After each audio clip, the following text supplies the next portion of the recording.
بسم اللہ الرحمن الرحیم۔ ڈسکور ریجنل کے معزز ناظرین، السلام علیکم۔ اب کس نمبر 333 ملاحظہ فرمائیں۔ میں نے گھڑی کے روشن ڈائل کو غور سے دیکھ کر کہا، ٹھیک ہے میں جاتا ہوں، تمہیں 1 گھنٹے میں معلوم ہو جائے گا جھوٹ کا انجام۔ اگر وہ ٹرک نہ آیا تو میں آؤں گا اور تم سے پھر پوچھوں گا، لیکن جرمانہ وصول کرنے کے بعد پہلے میں تمہارے دونوں ہاتھ توڑ دوں گا۔ تم مجھے ایک بار ہی گولی کیوں نہیں مار دیتے؟ وہ پاگل ہو کے مجھے گالیاں بکنے لگا۔ ڈنگے، میں تمہارے قتل کا الزام اپنے سر کیوں لوں؟ تم نے کہا بھی تھا کہ تم کیا قتل کرو گے۔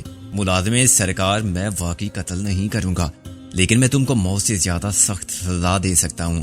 میں تم کو لنگڑا لولا ہی نہیں، اندھا بھی کر کے چھوڑ سکتا ہوں۔ اس کے بعد تم چاہو تو خودکشی کر لینا، حرام موت مر جانا۔ اگر وہ ٹرک آ گیا تو پھر میں نہیں آؤں گا، صبح کوئی آ جائے گا تم کو اٹھانے۔ اس نے اقرار میں سر ہلایا اور غالباً اس خیال سے خوش ہوا کہ میں اسے آزاد چھوڑ کے جانے کی حماقت کا مرتکب ہو رہا ہوں۔ ڈنگے بادشاہ، میں نے کہا، تم کو باندھنے کے لیے میرے پاس کچھ تو ہے نہیں، تم کچھ بندوبست کرو۔ میں؟ وہ خون آلود خشک لبوں پر زبان پھیر کر بولا، میں کیا کروں؟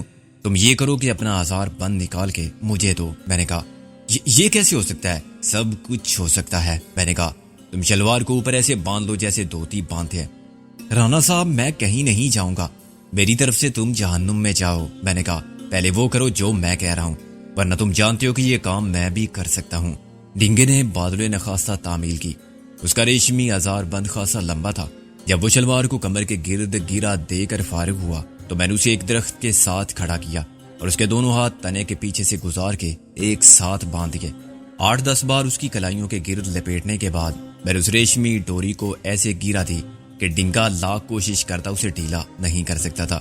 ویسے بھی ٹوٹی ہوئی انگلیوں کو خفیف سی حرکت بھی اسے شدید تکلیف میں مبتلا کر سکتی تھی۔ اس کا منہ بند کرنے کے لیے میں نے اس کی قمیص کا دامن پھاڑا اور کپڑے کا گولا اس کے منہ میں ٹھونسنے کے بعد میں نے اپنے رومال سے اس کا منہ باندھ دیا۔ 4-5 گھنٹے کی بات ہے، میں نے کہا، پھر صبح ہو جائے گی، ممکن ہے اس سے پہلے ہی میں لوٹ آؤں۔ تمہیں غلط بیانی کی سزا دینے کے لیے ابھی وقت ہے، اگر تم نے جھوٹ بولا ہے تو بتا دو۔ اس نے نفی میں سر ہلایا۔ اس کی حالت بہت غیر ہو رہی تھی اور وہ اپنا سر بلند رکھنے میں بھی ناکام تھا۔ مجھے جواب دے کر اس نے پھر سر کو یوں جھکا لیا جیسے وہ غنودگی میں ہو۔ مسٹر ڈنگے، سیدھے کھڑے رہو گے اور ہاتھ پیر نہیں چلاؤ گے تو تمہاری دھوتی بھی نہیں کھلے گی۔ زور آزمائی کرنے یا چیخنے چلانے کی کوشش سے بھی فائدہ نہیں ہوگا کوئی، بس صبر اختیار کرو۔ میں نے کہا۔ 10 منٹ بعد میں پھر سڑک پر تقریباً اسی جگہ تھا جہاں سے میں نے ٹرک کو دائیں جانب موڑا تھا۔ ملتان کی طرف سے ایک گاڑی آئی اور میں نے صرف پلٹ کر ہی دیکھا تھا، مگر وہ تھوڑا سا آگے جا کے رک گئی۔ میں قریب پہنچا تو گاڑی سے ایک شخص نے سر نکالا۔ تم یہیں کے رہنے والے ہو؟ وہ کوئی زمیندار معلوم ہوتا تھا۔ ہاں جی، میں نے کہا۔ کچھ بتا سکتے ہو کہ یہاں سے پیٹرول پمپ کتنی دور ہوگا؟ Petrol pump? میرے دل میں خوش ہو کر کہا، زیادہ دور نہیں ہے، میں بھی ادھر ہی جا رہا تھا۔ خیر تو ہے؟ ہاں، وہ بولا۔ بیٹھو پیچھے، گاڑی میں پیٹرول ختم ہو گیا ہے، فیول میٹر دھوکہ دے گیا، ہو سکتا ہے گاڑی کو دھکا لگا کے پیٹرول پمپ تک پہنچانا پڑے۔ آپ کے پاس کوئی خالی ڈبہ نہیں ہے لیکن پمپ والے کھلا پیٹرول کہاں دیتے ہیں؟ وہ بولا، آپ جا کے حاجی عبداللہ کا نام لینا، اسی کا پیٹرول پمپ ہے۔ میں نے کہا، اور بولنا کہ میں ڈنگے کو جانتا ہوں، وہ پیٹرول دے دیں گے۔ کون ہے یہ ڈنگا؟ وہ حیران ہو کر بولا، ایک ٹرک ڈرائیور ہے، روز کے آنے جانے والے ڈرائیوروں کو یہ سب پیٹرول پمپ والے جانتے ہیں۔ میں نے کہا، کیا نا وہ ابھی تھوڑی دیر پہلے ہی تو یہاں سے گیا ہے، مجھے راستے میں ملا تھا اور اسی نے یہ حوالے دیے ہیں۔ کیا تم ڈنگے ہو؟ میں نے دانت نکال دیے، یہ نہ تردید تھی اور نہ تائید۔ پھر وہ جگہ آ گئی جہاں میں نے ڈنگے کا ٹرک روکا تھا۔ گاڑی کا مالک سخت تشویش میں مبتلا تھا اور اس کی نظر برابر فیول میٹر پر تھی، جس کی سوئی ای پر ٹھہر چکی تھی اور نہ جانے کب سے ٹھہری ہوئی تھی۔ میں نے خدا کا شکر ادا کیا کہ گاڑی بند نہیں ہوئی۔ وہ گاڑی میرے سپرد کر کے خود ڈبے میں پیٹرول لینے کے لیے کبھی نہ جاتا، وہ ڈبہ مجھے پکڑاتا کہ جاؤ اور پیٹرول لے کر واپس آؤ، بس جی مجھے اتار دیں یہاں۔ میں نے کہا۔ اسے گاڑی کو روکنا سخت مشکل گزرا کیونکہ اسے پیٹرول پمپ کی لائٹس نظر آنے لگی تھی اور وہ چند قطرے پیٹرول کے ضائع کرنے کے موڈ میں نہیں تھا۔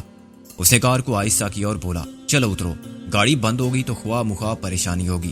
مہربانی جناب کی، میں نے چھلانگ مارتے ہوئے کہا۔ گاڑی ایک دم آگے بڑھی۔ میں نے اس کی ٹیل لائٹس کو غائب ہونے تک دیکھا اور امید کی کہ وہ پیٹرول پمپ پہنچ گیا ہوگا، پھر اسے حاجی عبداللہ یا ڈنگے کا حوالہ دینے کی ضرورت ہی پیش نہیں آئے گی۔ مجھے جانے اور واپس آنے میں 1.5 گھنٹہ لگا تھا۔ اب رات کے 2:15 بج رہے تھے۔ میرے پیچھے وہی جگہ تھی جہاں رانا شمشاد علی اور ایک نامعلوم شخص کی لاشیں اب ٹھنڈی ہو کے اکڑ چکی تھی۔ ادھر ہی ڈنگے کا خاص دوست فرار ہوا تھا۔ وہ ایک بزدل قسم کا لڑکا تھا جو ایک اخلاقی جرم میں بھی شریک تھا۔ چنانچہ اس بات کا قوی امکان تھا کہ وہ کچھ عرصہ روپوش رہے گا۔ سڑک پر سے اب گاڑیاں اکا دکا گزر رہی تھیں، 10-15 منٹ میں ایک ادھر سے اور ایک دوسری طرف سے۔ یہ بھی سب ٹرک اور بسیں تھیں۔ میں نے ملتان کی طرف سے آنے والی ٹریفک کو نظر انداز کیا اور لاہور کی طرف سے آنے والی 3 گاڑیوں کو روکا۔ ان میں 2 ٹرک تھے۔ لکڑی کا وہی کھوکھلا لٹھا میرے کام آیا۔ ڈرائیوروں نے مجھے غائبانہ گالیوں سے نوازا اور چلے گئے۔ صبح کے 3:15 بجے تھے جب میں نے چوتھے ٹرک کو روکا اور اس کی نمبر پلیٹ دیکھی۔ ایک بار پھر ڈرائیور نے کلینر کو آواز دے کر نیچے اترنے کو کہا۔ کلینر اس کے ساتھ نہیں تھا بلکہ پچھلے حصے میں سامان پر ڈھکی ہوئی ترپال کے اوپر لیٹا ہوا تھا۔ آگے میں نے ڈرائیور کے ساتھ ایک عورت کو دیکھا جس کی صورت کے خد و خال نمایاں نہیں تھے۔ بوٹے، ڈرائیور نے پکارا، یہ کیا چکر ہے؟ وہ سہم کر چلائی۔ ڈرائیور انسا، کچھ نہیں بلبل، کوئی چکر نہیں، چکر میں تو ہم ہیں تمہارے۔ مذاق چھوڑو، کوئی ڈاکو تو نہیں ہے؟ تم سے بڑا ڈاکو کون ہے بلبل جس نے ہمارا سب کچھ چھین لیا ہے؟ اور اگر ڈاکو ہو تو بس ان کو ایک ترچھی نظر سے دیکھنا۔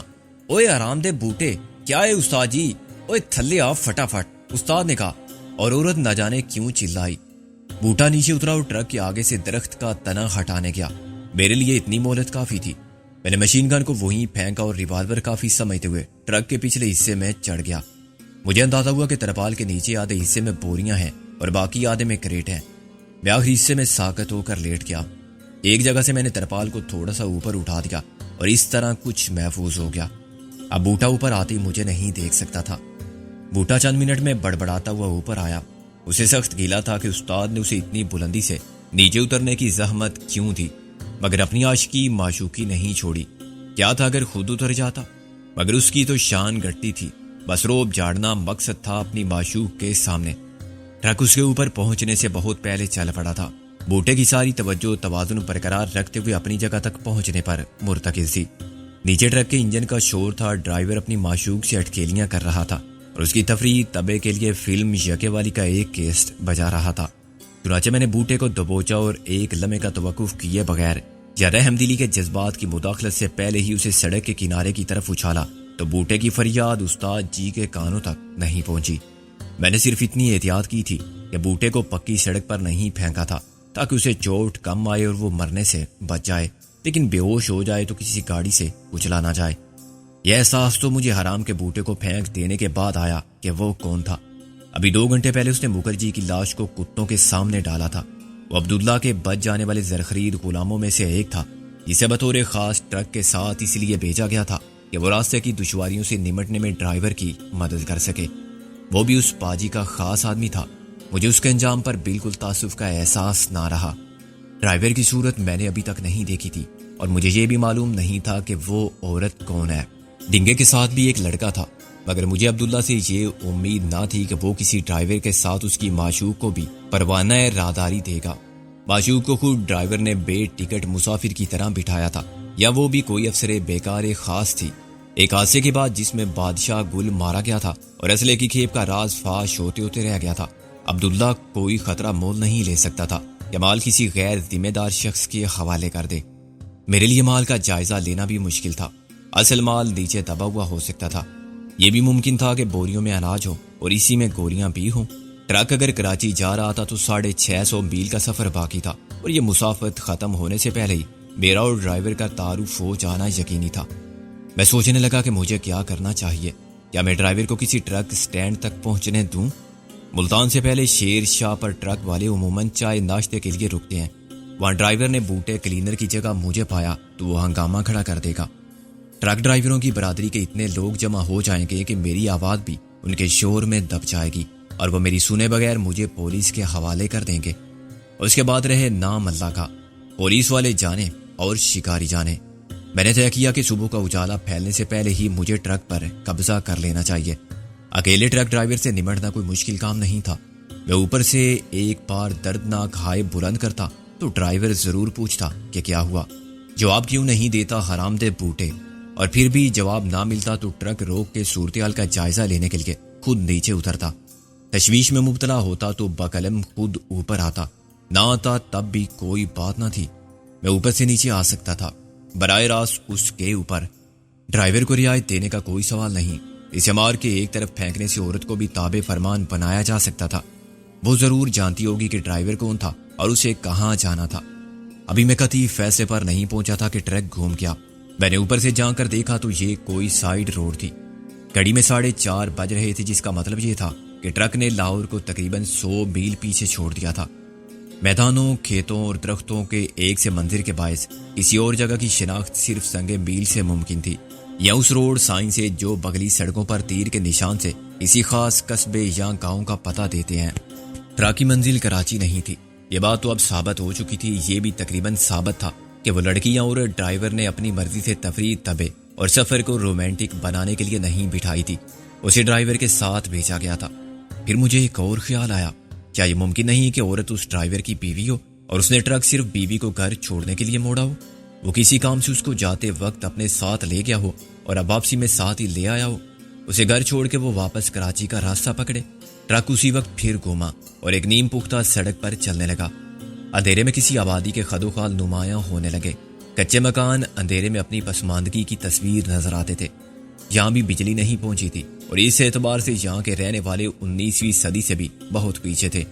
یہاں گلیاں کچی ہوں گی، اسکول اور ہاسپٹل نہیں ہوں گے، اور ریڈیو ٹی وی ان کے لیے عجائبات اور طلسمات کا درجہ رکھتے ہوں گے۔ اس ترقی کی دوڑ میں جو شہروں کو 20ویں صدی سے 21ویں صدی میں پہنچا رہی تھی، گاؤں والے اور پیچھے ہوتے جا رہے تھے، کیونکہ وہ پہلے کی طرح محکوم و مجبور و فقیر تھے۔ گورے آقاؤں کے بعد کالے آقا ان کے حقوق کا اور ان کی محنت کا اور ان کے جذبات کا پہلے سے زیادہ استحصال کر رہے تھے۔ ٹرک ایک دیوار کے ساتھ چلنے لگا جو باہر سے کچی نظر آتی تھی۔ اس پر بو سے گارے کی 1 انچ موٹی تہ تو ضرور ہوگی۔ اندر یقیناً اینٹوں کی چنائی تھی اور شاید یہی ہماری منزل تھی یا سفر کا پہلا پڑاؤ تھا۔ اسلحے کے ٹرک اگر صرف رات کے اندھیرے ہی میں چلتے ہوں تو کوئی تعجب کی بات نہیں۔ آدھی رات سے صبح کاذب تک 6 گھنٹے بہرحال ملتے ہیں، اور ہر 6 گھنٹے کی مسافت پر ایک ٹھکانہ ہو تو لاہور سے روانہ ہونے والا مال 5ویں دن بحفاظت کراچی پہنچ سکتا ہے۔ میں نے ریوالور چیک کیا اور تیار ہو کر بیٹھ گیا۔ 40-50 گز کی دیوار کے وسط میں لکڑی کا 10-12 فٹ اونچا پھاٹک تھا۔ ڈرائیور کا ہارن دینے سے قبل ہی کسی نے اس پھاٹک میں ایک کھڑکی کھولی۔ کھڑکی میں لوہے کی سلاخیں لگی ہوئی تھی۔ اندر سے کسی نے کچھ کہا۔ ٹرک کی ہیڈ لائٹس بجھ گئی۔ ڈنگے بادشاہ، خیر ہو گئی؟ ڈنگے دے پتر، ڈرائیور نے کہا۔ باہر نکل کے دیکھ، اندھے تیرا باپ آیا ہے۔ ماں نو بھی نال ہی لے اندازے، اندر والا انسا، اور اس نے پھاٹک کھول دیا۔ ٹرک گزرا تو اس نے پھاٹک پھر بند کر دیا۔ میں اوپر سے آتے کا جائزہ لیتا رہا۔ اس میں دوسرا کوئی ٹرک نہیں تھا۔ ایک پرانی ملٹری ماڈل ویلز جیپ اس برآمدے کے سامنے کھڑی ہوئی تھی، جس کے پیچھے 4-5 کمرے بنے ہوئے تھے۔ کوئی شخص برآمدے میں کھڑا ہوا سگریٹ پی رہا تھا۔ اندھیرے میں ہر کش کے ساتھ سگریٹ کی چنگاری زیادہ فروزاں ہو جاتی۔ عورت اتری اور اندر چلی گئی۔ ٹرک کو یہاں کیوں لائے ہو؟ ڈرائیور نے کہا۔ اور کہاں لے جاتا جی؟ ڈرائیور نے کہا۔ کیا سب گھاس کھا گئے ہیں؟ وہ شخص برہمی سے بولا۔ معلوم نہیں کہ یہاں چھاپا پڑ سکتا ہے؟ اس رانا شمشاد علی نے خطرہ پیدا کر دیا ہے، کسی نے بتایا نہیں تمہیں؟ ڈرائیور ہنسنے لگا۔ بڑے بے خبر ہو جی، آپ تو شہنشاہ ہو۔ رانا اب کہاں ہے؟ کیوں، اس کا ٹرانسفر ہو گیا کیا؟ ٹرانسفر ایسا ویسا؟ ڈرائیور نے کہا۔ سیدھا دوسری دنیا میں۔ مرنے والے کو گالی دے کے کیوں گناہگار ہوتے ہو؟ دیکھو سائیں، مجھے کوئی اطلاع نہیں۔ یار بڑے افسوس کی بات ہے، کیا ہم جھوٹ بولیں؟ جھوٹی اطلاع تمہیں بھی تو مل سکتی ہے، وہ بولا۔ حاجی صاحب دے گا مجھے جھوٹی اطلاع؟ حاجی صاحب؟ اس نے خود کہا تھا تم سے؟ تم شریمتی جی سے پوچھ لو، ڈرائیور نے برہمی سے کہا۔ اور اگر اپنی ذمہ داری پر کہتے ہو تو میں چلا جاتا ہوں۔ اوے حرامدے بوٹے، تو ابھی تک مرا پڑا ہے، تھلے اتر۔ ڈرائیور بھی اس دروازے سے اندر چلا گیا جس سے عورت اندر گئی تھی۔ باہر کھڑا ہوا شخص بھی آہستہ آہستہ پلٹا اور اس کے پیچھے غائب ہو گیا۔ میں ایک دم نیچے اتر آیا۔ چند سیکنڈ بعد میں ان کمروں کی قطار کے پیچھے پہنچ چکا تھا۔ پچھلی طرف ہر کمرے کی کھڑکی کھلی ہوئی تھی۔ یہ کچے نظر آنے والے بڑے بڑے کمرے تھے۔ میں نیچے جھک کر پہلی کھڑکی تک پہنچا اور پھر تھوڑا سا اٹھا۔ اندر صرف اندھیرا تھا اور میں آنکھیں پھاڑ پھاڑ کر گورنے کے باوجود کچھ نہیں دیکھ سکتا تھا۔ کوئی چارپائی چرچرائی اور میں نے چوڑیاں کھنکنے کی آواز سنی۔ پھر سناٹا چھا گیا اور رفتہ رفتہ کسی نے خراٹے لینے شروع کر دیے۔ خراٹوں کی آواز مردانہ تھی، ایک مرد ایک عورت۔ میں نے سوچا ایک عورت ابھی ابھی اندر گئی ہے جسے ڈرائیور نے شیری متی جی کہا تھا۔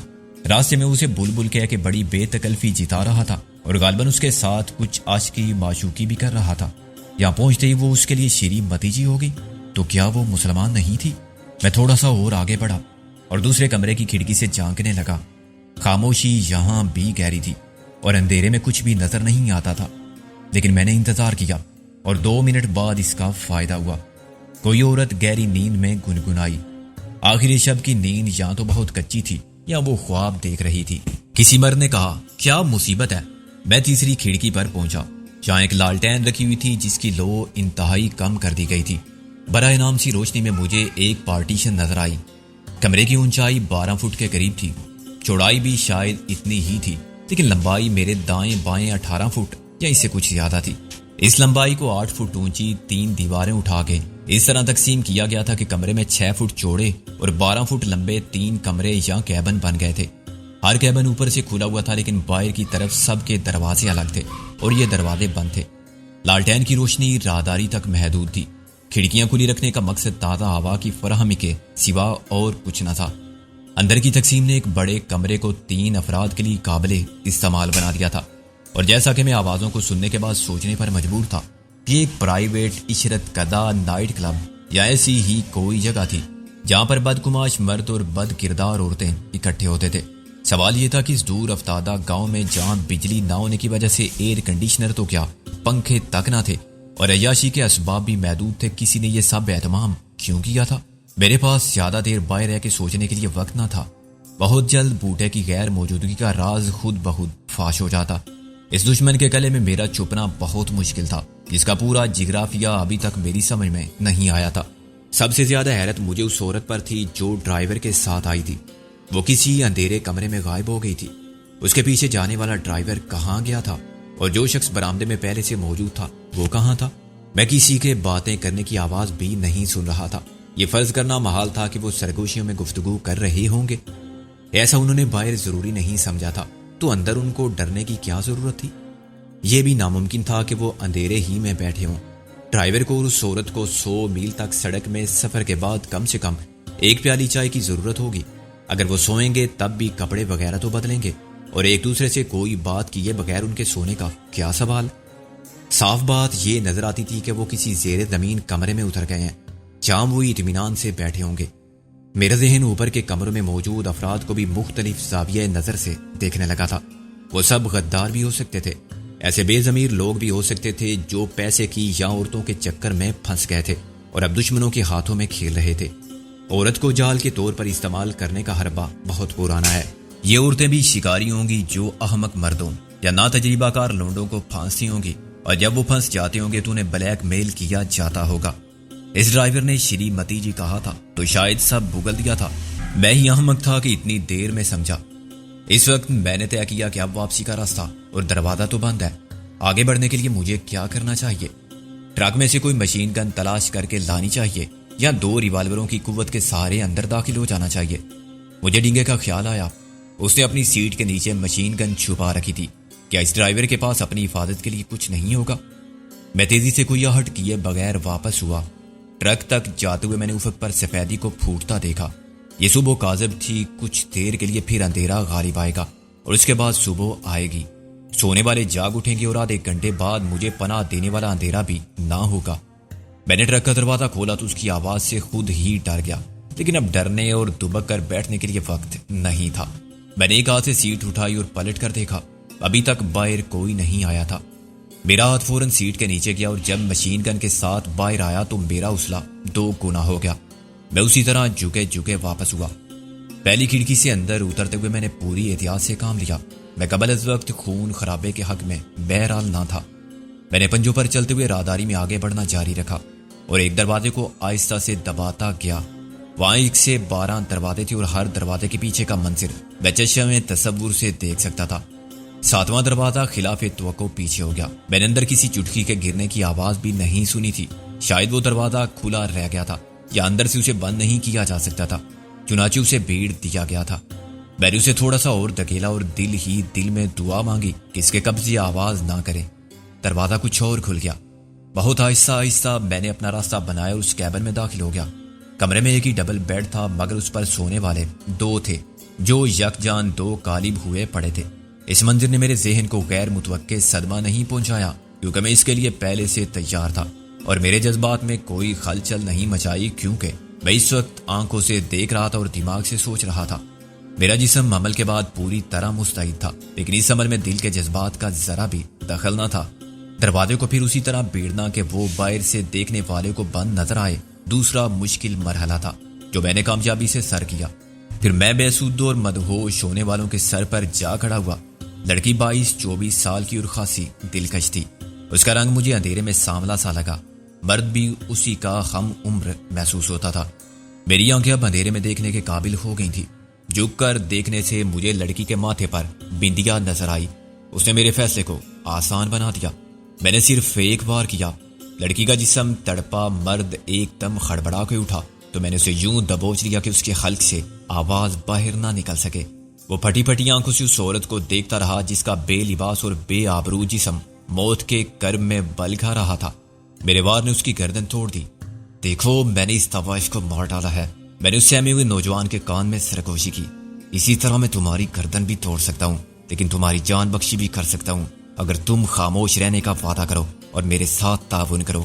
لڑکی کا جسم اب ساکت ہو گیا تھا، چنانچہ میری گرفت میں بے بس نوجوان کے لیے میرے الفاظ پر یقین نہ کرنے کی گنجائش نہ تھی۔ اس نے اس بات میں سر ہلایا اور میں نے مشین گن ایک طرف رکھ کے ریوالور نکال دیا۔ ریوالور کی نال کو اس کے سر سے لگا کے میں نے اس نوجوان کے منہ سے ہاتھ ہٹا دیا۔ وہ بالکل بے حس و حرکت بیٹھا لرزتا رہا تھا۔ اسے اپنی برہنگی کا قطعی احساس نہ تھا۔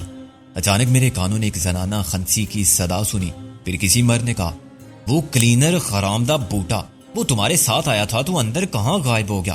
تلاش کرو اسے، سب جگہ دیکھو۔ اس آواز پر میرا لہو میری رگوں میں منجمد ہونے لگا، کیونکہ اس آواز کو میں اچھی طرح پہچانتا تھا، اور یہ آواز استاد پیڈرو کی تھی جو میں نے طویل وقفے کے بعد سنی تھی۔ لیکن اس نام سے اور اس آواز سے میری زندگی اتنی پرعزیت یادیں وابستہ کر چکی تھی کہ میں ہزاروں کے مجمع میں اس آواز کو پہچان سکتا تھا۔ 10 سال یا 20 سال بعد بھی میرا رد عمل مختلف نہ ہوتا۔ نفرت کی پرانی آگ میرے وجود کو جلانے لگی اور میرے دل میں ایک خواہش پیدا ہوئی کہ میں مشین گن لے کر باہر نکلتا ہی اس کے ناپاک وجود کو چھلنی کر دوں۔ اس طرح کے جسم میں دوڑنے والے گندے خون کا ایک ایک قطرہ بہہ جائے۔ مگر میں نے آسانی سے اس خواہش کو تھپک کر سلا دیا۔ ابھی نہیں، میں نے دل کو سمجھایا، ابھی کچھ کام باقی ہیں جو ذاتی انتقام کی خواہش سے زیادہ بڑے اور اہم ہے۔ پیڈرو ایک آدمی ہے، اسے ایک گولی ختم کر دے گی، مگر اس کے مرتے ہی وہ سب شکاری روپوش ہو جائیں گے جو ہماری نظر میں آ گئے ہیں، اور وہ اپنی شکار گاہیں بدل لیں گے۔ جاؤ سائیں، کیا میرا منہ دیکھتے رہو گے؟ پیڈرو نے بگڑ کر کہا۔ ہاں جی دیکھتا ہوں، سائیں نے کہا۔ مجھے ڈر ہے۔ کیا ڈر ہے؟ پیڈرو نے اس کے اچانک چپ ہو جانے پر اسے کہا، کہیں جی وہ پیچھے نہ رہ گیا ہو۔ اوے پیچھے کہاں؟ یہ تو پتہ نہیں، وہ راستے میں ایک جگہ اترا تھا۔ سائیں کچھ سوچے ہوئے بولا، کیوں اترا تھا؟ سڑک پر سے رکاوٹ ہٹانے کے لیے۔ سائیں بولا، ایک خشک درخت کا تنا پڑا ہوا تھا، شاید کسی ٹرک سے گرا ہوگا۔ کیا بے وقوفی کی باتیں کر رہے ہو؟ درخت سامنے پڑا ہوگا؟ ہاں، اچانک سامنے آ گیا تھا۔ یار تو کیا تم اس کے اوپر سے گزر کر آ گئے؟ اوے نہیں استاد، ہمیشہ ایسا ہوتا ہے، وہ کبھی نیچے اترتا ہے تو میں اندازہ کر لیتا ہوں کہ پھر پیچھے چڑھ گیا ہوگا۔ ہوشیار لڑکا ہے اور دوڑ کے چڑھ جاتا ہے۔ مطلب یہ ہے کہ تم فرض کر لیتے ہو کہ وہ چڑھ گیا ہوگا، تصدیق نہیں کرتے اور ٹرک پہلے ہی چلا دیتے ہو۔ پیڈرو نے برہمی سے کہا، بے کیا سب ہی ایسا کرتے ہیں؟ سب کو گولی مارو، جاؤ اور دیکھو وہ تمہارے ساتھ پہنچا بھی ہے یا نہیں۔ پیڈرو نے کہا، کہیں اسے جنگل میں تو نہیں چھوڑ آئے؟ وہ دوڑتا رہ گیا ہو تمہارے پیچھے، تم نے تو اس کی آواز تک نہیں سنی ہوگی۔ بہت مستی میں تھے نا تم، مجھے نرملا نے بتایا ہے۔ آپ اس کنجری کی بات مت کرو جی، ڈرائیور نے اپنی عزت بچانے کے لیے کہا۔ مستی میں تو وہ خود تھی، میں تو اسے منع کرتا رہا کہ آرام سے بیٹھے، میں ٹرک چلاتا رہوں گا، مگر اوے چھوڑو یہ اگر مگر، جاؤ بوٹے کو دیکھو۔